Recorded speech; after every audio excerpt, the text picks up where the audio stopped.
What's going on, guys, and welcome back to the channel once again, back for another expedition out on Test Drive Unlimited Solar Crown. Let's not waste any time, let's get back down to the garage.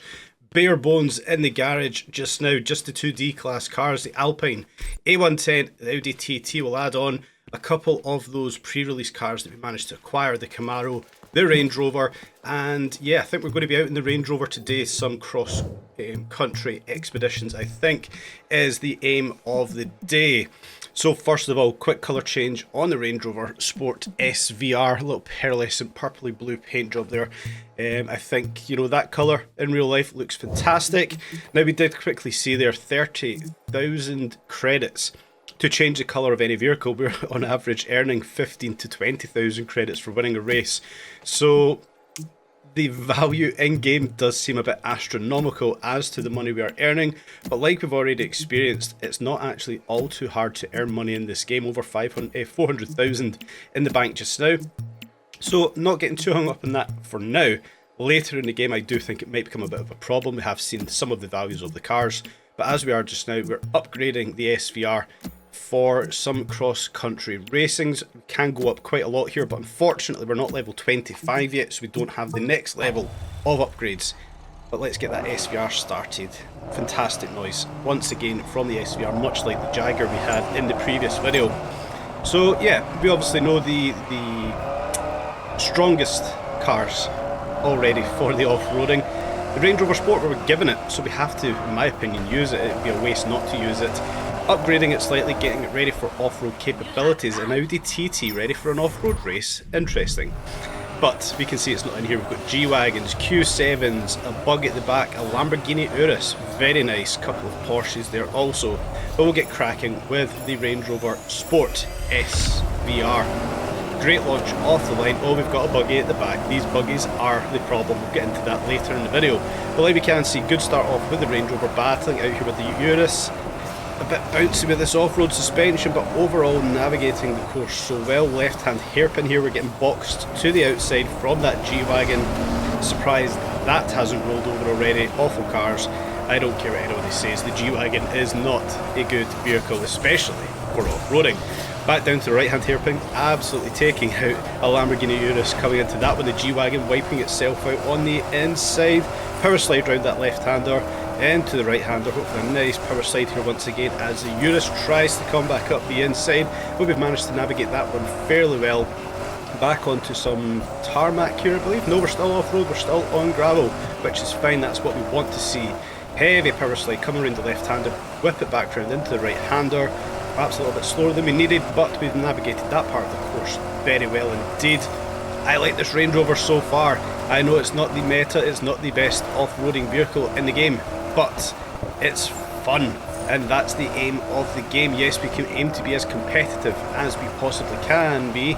Big power slide going wide on that left-hander, whip it back round on this hairpin. Yeah, we can argue that we want to be as fast, as competitive as we possibly can be, but equally, I think it's just as important to be able to have as much fun as we possibly can, and this Range Rover Sport so far is bags and bags of fun. Yes, we can play to the meta, or we can play to our content. Oh, we made an absolute meal of that one, rolling it over. We've got plenty of lead here. Hopefully we can get back on our feet and stay in the lead. Back on our feet indeed. And yes, we have still kept first place there. So yeah, that Range Rover Sport not doing all too bad whatsoever. Nice power slide round the hairpin left. And we have well and truly stayed in first place. Expert AI for this one, not really giving us too much trouble so far. But yeah, like I was kind of mentioned before I got lost in the gameplay, we can play to the meta or we can play to have fun. I would much rather, as much as I possibly can, play to have fun. Tried it with the D-Class using the Alpine. Yes, we obviously, by the time we got into the Audi TT, making a meal of that right-hander, by the time we got into the Audi TT, we can really see that, you know, four-wheel drive on the D-Class really was the meta, and it was so much quicker, unbelievably quicker. Moving forward to the crossroads, yes, we already know that that Sentiero buggy is indeed the meta, is the fastest thing that we can have for off-roading. However, the fun factor, the carnage, the chaos from this SVR that we are experiencing, I'm having a ball throwing it about and hitting into rocks, coming to a dead stop. I'm having so much fun throwing about this Range Rover Sport SVR, left and right handers, power sliding on this gravel track. If we're here for fun factor, I will stick with this SVR as long as I possibly can. I will venture into the buggy, see what the hype is all about. Is it really worth the money? Is it worth playing to the meta? Or is it worth playing to the fun factor? You guys let me know your thoughts on that one. What are you using in these cross-country off-road races? I've seen a lot of people are also using the Ford Raptor, the F-150. Again, another interesting choice. If I were to spend my money, I would probably still be in this SVR. Perhaps the Urus, I do like a Urus, I think everybody does. But this SVR, absolutely mincing through that course. They're wiping through the track, rolling it, crashing it, and still coming off in first place. The AI not giving us all too much difficulty. So we'll push forward on another cross-country race. We'll get into the next one for today's video. Nice backfire there also. The noise in this game, simply fantastic. Test Drive have done a fantastic job of really nailing down the exhaust noises in particular for many of these cars. We can hear it there once again for the Range Rover, sounding sensational. Time trial here, 3 minutes 50 to beat. Again, a good launch off the line, off-road tyres, really digging in to that gravel that we have. Tight left-hander up ahead, not as tight as I thought it was going to be, so it could have been a little bit quicker there. But as we do come up this hill climb, left-hand hairpin here, I would like the handbrakes to be a bit better, but again, we're in a 3.5 ton off-road SUV. The handbrake shouldn't be all too effective. Yes, it's an electric handbrake also. We can start to argue that, you know, we shouldn't be able to use handbrakes, e-brakes for Americans. But power sliding factor, fantastic in that SVR. Really is a really good and capable vehicle for these cross-country C-class races. Without it being the meta, it is just fun, and that's why I think many people want to be playing these types of games. Yes, we want to be as competitive and as fast as we can be, but the fun factor alone, yeah, I can't argue with it. That last race we just done is probably the most fun I've had in a race on this game so far. Power sliding, phenomenal. Whipping it back round, get a little tail whip on there, not too good. Yeah, not too good at all. But yeah, I think this is just so much fun, the cross-country racing, and it's not why I bought this game. I bought the game for the test drive experience, that test drive experience we had on TD1, TD2. Yes, it is not largely what we've got in this game. We can appreciate that, but we can play and we can go forward with what we have. Test drive have, you know, pivoted or adapted to the current gameplay that is there with the likes of Forza, CarX and whatnot, the Crew. They've moved over to that kind of style of car game, and that is fine. It's what we've got in front of us, and that's what we will be playing. That's what I will continue to play. Contrary to many's belief, I'm having a lot of fun in this game. Yes, there are niggles, yes, there are bugs, yes, we need fixes, but I am still having a tremendous amount of fun in this game. We're on an off-road build right now on a tarmac track, or on a tarmac road, and it's still coming across as fun. I don't have major complaints with this game. Yes, there can be improvements, but it is just a simply fun game. So yeah, contrary to many people's opinion, I am enjoying this game immensely. Let me know once again, guys, your thoughts on the game down in the comments down below. Let's talk about it, engage a little bit. On that note, guys, please like and subscribe to the video. It's a brand new channel. I want to get this channel to grow, so please subscribe for, yeah, the aid of helping the channel grow. So we kind of spoke over that whole race just there. Not having any problems with the time trial. Playing about just now off-road as we lead up to the next race here in the Range Rover Sport SVR.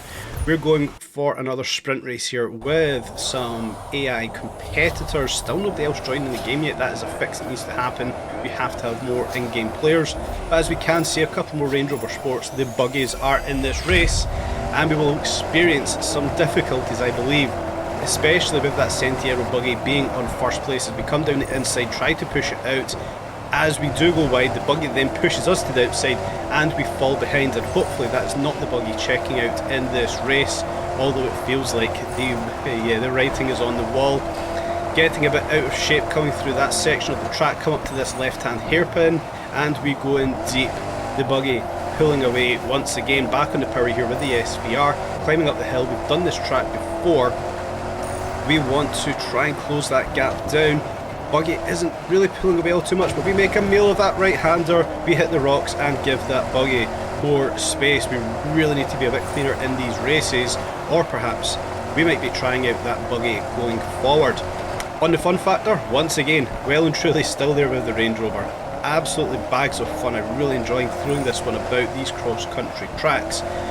But when we do come down to the nitty-gritty, we want to be as fast and as capable as we can in these games without, or rather before we get to level 25 and we get more upgrades. Do we have to play to the meta? We might have to just stick it out. We might adapt to the meta. Let's have a look going forward. But back to the race, Range Rover taking some heavy air on that one, off-road suspension, making it very capable. Coming into the couple of sections of right-handers, into that left-hander hairpin, we can see just how far ahead the Sentiero is ahead of us, and it looks like it's going to be pretty impossible for us to catch up with it in this outing. Where are we from it? Yeah, it's already down at that next right-hand hairpin. As we go wide once again, take that mound on the left-hand side, but we managed to get through it okay. Into the right-hander, tried a little bit of handbrake there, not working out, taking the wrong gear and giving the Sentiero even more space up ahead. We've only got about 46% of this race left. We really need to tidy up our racing if we're going to catch it. As we take another mound on the left, mound on the right, miss a checkpoint, and that is this race over and done with. As another Sentiero gets through past us, we're going to have a fight in our hands even just to get second place in this race. The AI giving us a nice battle. This is what I want to see. As we try to come down the left side, close the door on that Sentiero, it cuts back underneath us. Not a good move on my behalf. We will maybe try it again here. Can we push to the inside? We can't. The Sentiero covers that one off and covers the left hand inside into this corner. Yeah, this might be a little bit of a challenge to get back into second place. As we get some horrible air, we take out the back end of the Sentiero and it does stay ahead. Don't like to clash like that. Power slide through that corner. It does appear the Sentiero's holding us up through this section of the sprint that we have in front of us here. As we clatter the wall, just staying ahead of the Sentiero. Hopefully we can have enough power here, but those Sentiero's acceleration, yeah, they're pretty phenomenal on a power basis. We close the door and trying to come up the left side, slide across the track as we have a little right hand kink up ahead. Managed to close it off through that section, left-hander into right-hander up ahead. Hopefully keep the inside line here so it cannot cut underneath us. Back on the power, we've held it off, we've created a little bit of a gap coming through the right-hander with the left-hander over the bridge up ahead. Hopefully we can be clean through here, relatively clean, take out that wall, but the Sentiero also clashing into that wall, not posing us an issue as we can see. Second place, but we lost to the Sentiero, and yeah, like we can see here, those Sentieros are well and truly the meta of the game. Around about 36 seconds faster than the fastest time there. So we'll move over to the dealership, get a collectible, and yeah, let's invest in a Sentiero. Let's see what the hype is all about. 218,000 for one, 218,000 for two. There's not a cheaper version in the showroom. We'll take black, carbon interior. Those purple wheels, let it stand out just a little bit. We'll put a couple of upgrades on it. We'll make this one slightly more capable. We will get that power down. We can already see acceleration stats at 7.8. Yeah, it is a very powerful off-roader. Go make it capable, a little bit more capable for those off-road races. Do as many upgrades as we physically can at this point. Again, we are still limited, being under 25 rating in the game so far. But as we push forward, we're going to test out that. How does it sound?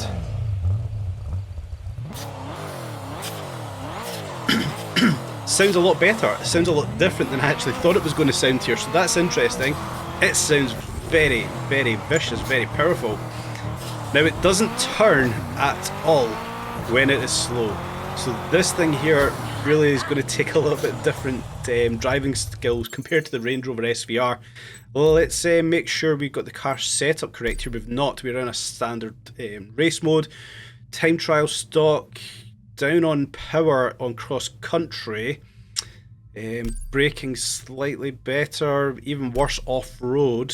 All road rather. Trail. I think trail looks the best stat there so far, apart from power. We'll go with trail for today, get into this race. That time trial again, we'll see if we actually stack up against our Range Rover SVR run. It does sound very interesting, doesn't it? Let's see what it's like off the line. Time trial against a Range Rover. As we can see, the Range Rover gets an initial good launch, but as soon as the power's down, the Sentiero well and truly taking off.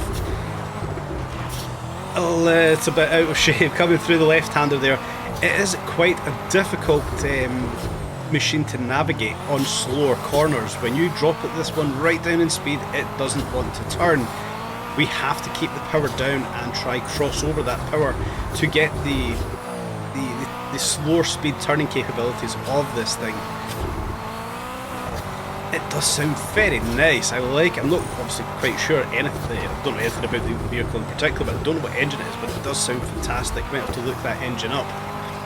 Off-road capability, yes, I can understand why many people are flocking to the Sentiero. It is more than capable, lots of power, easy to get the power down through mid and high range corners, simply fantastic. Low range corners, awful. Yeah, even there, just does not want to turn round. Left hand here, we can see it just doesn't turn round. Understeers, go straight ahead, left hand down, not fantastic at all. We need to learn the driving model of this vehicle in particular, get that power over happening so we can whip the back end round. We should be able to just handbrake here. We cannot handbrake there, bogged down, and we start again. First gear also in this vehicle seems very redundant. The rev limiter bouncing as soon as we're on the throttle, so first gear is largely redundant in the Sentiero. As we can see throughout the greater part of this course, it is more than capable until we come to these slow left-handers and it just doesn't want to turn. But largely capable, what a surprise, an off-road buggy is largely capable of an off-road track. Like we can see, we've left our good run, or relatively good run in the Range Rover. We've completely left that behind as we take out the lamppost, silly there. But the Range Rover is absolutely left in the dust from the Sentiero. More than capable for those off-roads, like we mentioned on the previous races. Yes, we can play to the meta. The meta for the C-Class races is the Sentiero as we take out another lamppost. We can play to the meta and it is still fun, but I personally have far more fun in that Range Rover SVR. So I think for myself, my own gameplay, I'll probably try to use that SVR as much as I possibly can to have fun while still progressing. On those more difficult races, as we can see, we will use the Sentiero, completely wiping the floor, 2 minutes 27 with our previous run on the Range Rover Sport. Jumping straight on into our next one, we get a bit of a race going on here with some competition. Again, no real players jumping into this lobby. Starting to get a little bit annoyed with that when I want to be racing up against other real players, but we'll go again with the Sentiero clattering into the back of the Urus. We try to take the high left line there just to get past, as we do. Q7 on the outside there getting out sorts, another G-Wagon trying to box us in, but we managed to get past it as a backfire from the Sentiero. Sounds very nice there. Range Rover getting on the brakes far too easy. We get out of shape coming through that left and right hand section of the track, but we've now got a bit of clean air in front of us. Again, we're doing the same race. We managed to navigate that left-hander slightly better this time out. As we climb up the hill into the left-hand hairpin up ahead, whip that back end round. Do we? Very nice negotiation of that hairpin. That's far, far better. We need to practice that more often because that was a fantastic left-hand hairpin there from the Sentiero. As we power through the rest of this course, leaving everything in our dust well and truly, no pun intended with this being an off-road race, but really ripping away from the rest of the competition. A couple of backfires coming up the hill as we start to come down the downhill section of this course, back down towards the start-finish line. A couple of left-handers up ahead. Hopefully we don't go wide on this one. We managed to navigate it a lot better this time out. Starting off lap number 2, and we have no AI around us. Once again, expert AI for this race. They're really not close to us, not close to challenging us at all, as we navigate far better this time with no traffic around us. That left and right hand quick section there, back up through the left hander, not going wide this time out. Climbing back up the hill towards that hairpin, can we replicate the first lap and have a nice handbrake turn around that hairpin? It feels like we've came in far too slow and we are struggling to get around that left-hander. It is challenging the Sentiero to get it around those slow speed corners, but as we can see, a quick glance behind, no traffic coming close to us throughout this section of the track. A little bit hot into this left-hander, but I think we've managed to negotiate it slightly better than the previous lap as the pop-up happened there, 15 seconds ahead of the rest of the pack. The Sentiero, it well and truly is the best C-Class car, I will admit that one. You know, playing to the meta, the Audi TT for D-Class, the Sentiero for C-Class, it is well and truly the best car. It is a lot of fun, but I personally, as I mentioned many times before, I did have more fun in the SVR. I won't dispute that this isn't still tons of fun ripping about some off-road tracks on the Sentiero. It is a lot of fun, it really is. Back up to this left-hand hairpin once again. Can we replicate lap 1 or are we going to flutter like lap 2? We're going to flutter like lap 2, we're actually going to make it worse as we crash into the trailer at the side of the track. But we're still stacks ahead of the rest of the pack. The AI posing no issues on this outing. The Sentiero back into this left-hander, negotiating it slightly better with a hell of a loud bang coming through that section. Fantastic, beautiful, back down to the line, finishing off this lap and finishing off this race. First place once again in the Sentiero. So yeah, all in all, very nice. Let's wrap it up for today. One last race, escape to the country. Again, similar vehicles in today's final outing. Range Rover Sports, Ford Raptors, Lamborghini Urus, Sentiero buggies. I think it was a Baja bug style at the back there also. Poor launch from myself this time out, bogging down and not changing first gear, but managed to get back up through the pack as we have a little bit of RJ Bargy with another Sentiero. We kind of force it off the track and it crashes with that bug that's got well out of shape, taking the other Sentiero out of the picture for now, and we managed to rip away from the rest of the pack through this right left chicane, rip down the rest of this track, and we are well and truly pulling away once again from the rest of the pack. 6.5 seconds on that split. Clatter into a wall. We want to be a little bit cleaner coming through this section, bouncing about off-road suspension, absorbing a lot of the bumps there. We are a little bit better through that part of the track, negotiating the slower corners slightly better, so perhaps starting to improve with the Sentiero this time out. Up into the tight section here, right into left, managed to swing it round fairly well, clatter that right hand mound, not all the best. Slow into this right, get the power down, back up into this uphill climbing section as we go wide and we hit a wall. That there's not ideal. Let's try and get back on track. Let's try and clean this race up just a little bit cleaner through here. We want to be a little bit quicker, and we go a little bit too slow through that left hand section just there. As we come back up here, right hand hairpin, and it does look like we're going to hit another wall. Yes, we do. Really struggling with the Sentiero through the slow speed corners. Yeah, need to improve with this one. I can see just on the minimap there we do have some roads up ahead, some tight hairpins up ahead, right, left and another right. So let's see we get on with hairpin number 1, and we don't do fantastically well, not the worst. We would have preferred a power slide. Hairpin number 2, this left-hander, and that one there is even worse. Really bad hairpin from myself, must improve. Last one up ahead here, we've got another right-hand hairpin. We've got left into right. We should be able to whip this one round a little bit better, and that handbrake just does not work.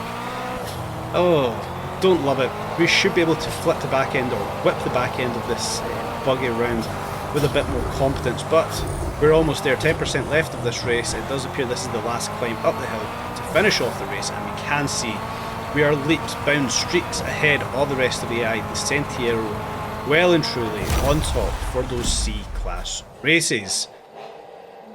Now, guys, thank you very much for watching today's video. I'll be back in a couple of days with the next update from my journey, my walkthrough of this game. Please like, please subscribe, please stay tuned for more updates for Test Drive Unlimited.